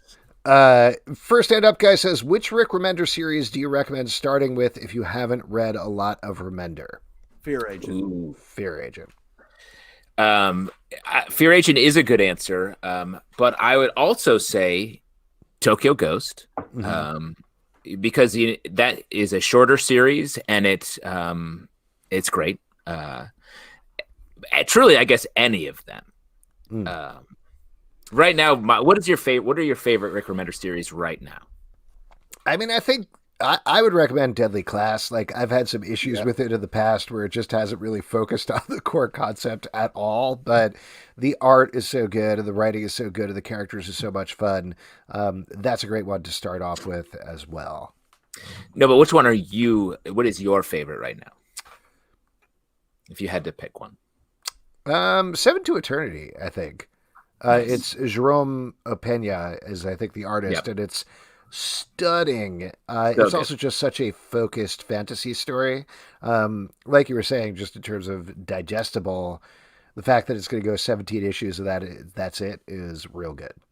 Low is my favorite right now, but shout out to Ben the Border Collie. It is maybe the least accessible, which is fair. It's dense, but it's so good. Yeah. I would say, right now, it's 7 to Eternity, but Tokyo Ghost and Fear Agent, but like Deadly Class is like Black Science, great story. Deadly Class, I thought was really great, and then got into the TV show, and then went back to the book, and it made the book so much more enjoyable for me. Let's move over to Randolph's question. This is right back in my wheelhouse of dunking on HBO Max. Do any of you think that going to HBO Max instead of Netflix hurt Katie Keene? 100% definitely. Absolutely. Well, that's not Katie Keene's fault. No, it's not Katie Keene's fault at all. But to give you guys the rundown of it, HBO Max launched and they had this deal. CW shows went to Netflix. The CW shows that did go to Netflix are still kind of grandfathered in, where they're still probably going to go there, though I believe they're renegotiating the deals year by year. But any new CW shows went right straight to HBO Max. That includes Batwoman and Katie Keene. Batwoman did really well with streaming, but it also did well on air. Katie Keene didn't do well on air, but they were looking at the streaming numbers. There is no way that Katie Keene was going to match the streaming numbers that they needed at the beginning of HBO Max's launch. That just wasn't going to happen. If it went to Netflix, maybe there would have been a chance. I think people would have caught on, but HBO Max, no.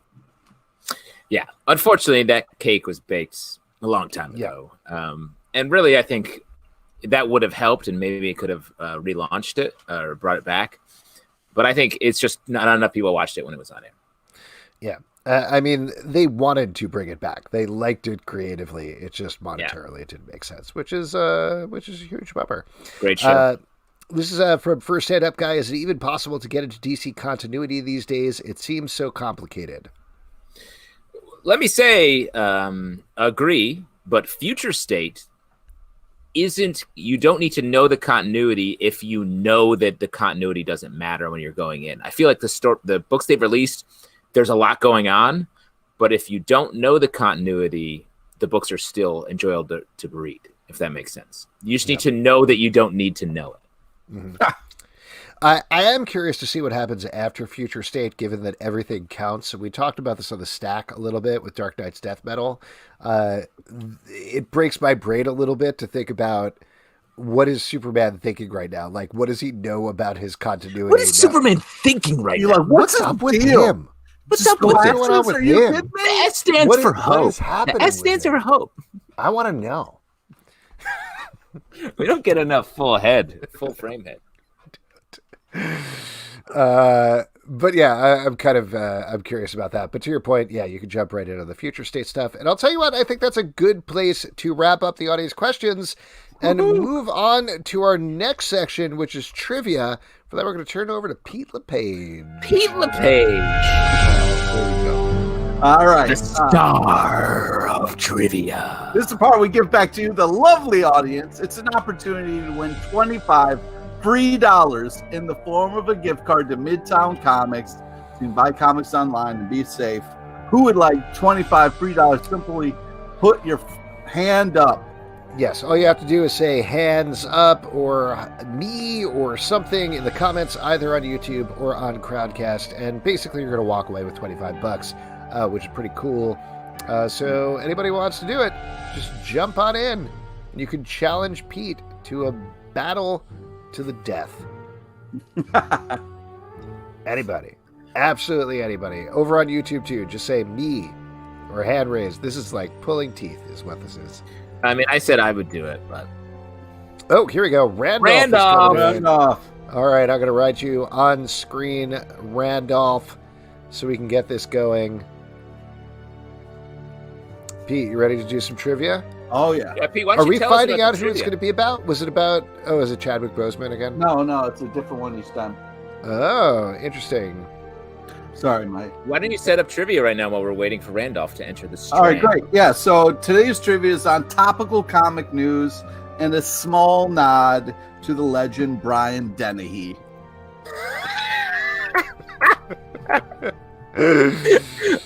Pete, this is going to be a fun series of random things. I like Hello, Randolph. Randolph. Welcome.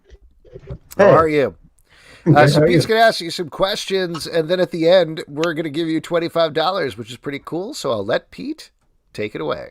You got a cool room, man. Just want to put that out there. Thank you. All right, so listen to the question, then listen to all three possible answers. Get all three questions right. $25 will be yours. Okay, question number 1. What new Gotham City hero has been delayed 5 months? Is it A, Whistle, B, Whistler, or is it C, Francesca P. Roberts? So it's either A, and you're on your way towards $25, or you could be completely wrong. I'll go with A, or Whistle. Whistle is correct. Great. Yeah, don't overthink these. Great Nice work. job. Question number 2. Who returns to the spotlight in the Mighty Valkyries title? Is it A, Frog Thor, B, Jane Foster, or is it C, Robert LaLoggia? So it's either A, don't pick it, or it's B, which makes sense. Yeah, Nice. there you That is go. correct. Love the All double right. L you throw on Robert Loggia's name. Oh, you got to put a little extra. La on it. Loggia. You got to put the Loge. You know what I mean? All right, so La last Page. one. Marvel is revisiting the Clone Saga with blank. Is it A, Spider-Ham, B, Miles Morales, or is it C, Cuba Gooding Jr.?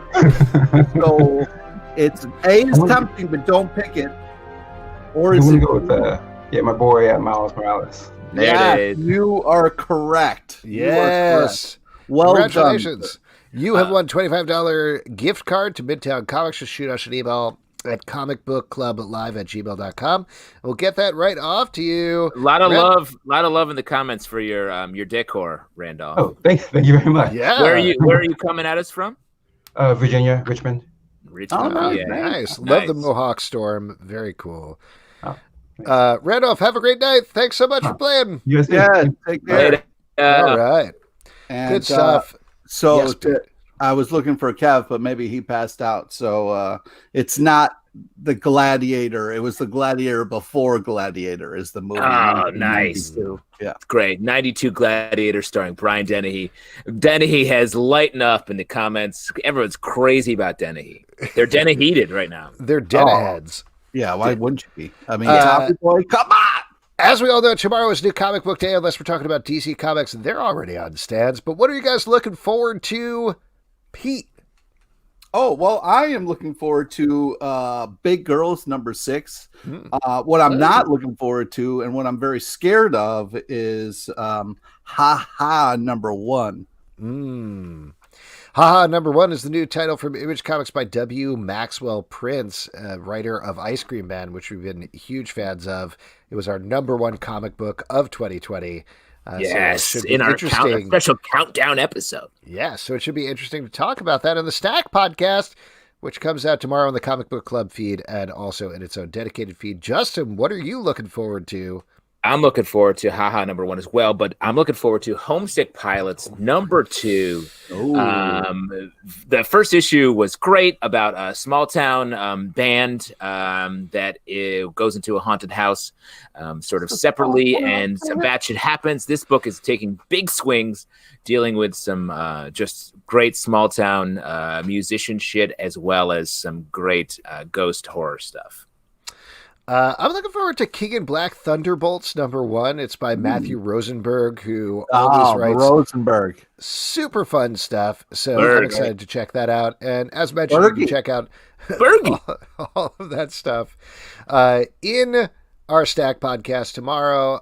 And folks, I think that is it for the show. Now let's tour around for a little bit Okay, longer. a couple more hours? I think so. We really got to solve this whole problem in America thing before we wrap up here. I think we made a lot of progress tonight. I think we definitely did too. A couple of people we want to thank. We want to thank Claudia Gray for coming on the show. Check out House of L on stands now. Also, Rick Remender. Check out The Scumbag, 7 to Eternity, Low, Deadly Class, all of that good stuff. Next week, Move we're going to to have Germany, watch the Deadly Class TV series. It's crushing over there. next week, we're going to have another fun show. Jen McKay is going to be here to talk about Black Yes. Cat, one of my Justin's favorite titles. books. Also, Jim Zub, a.k.a. Zubhub, is going to be here to talk about Conan the Barbarian. So great stuff for Pete, great stuff for Justin. Should be fun.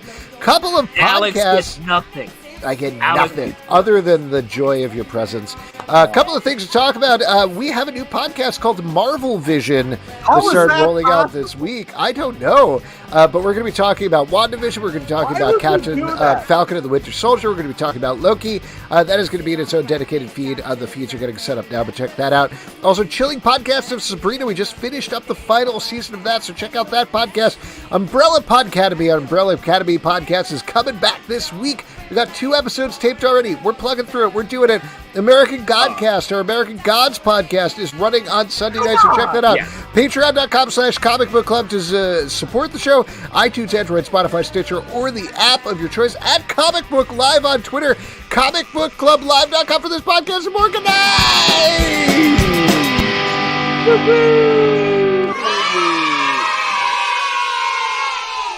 Wade Von Grabber.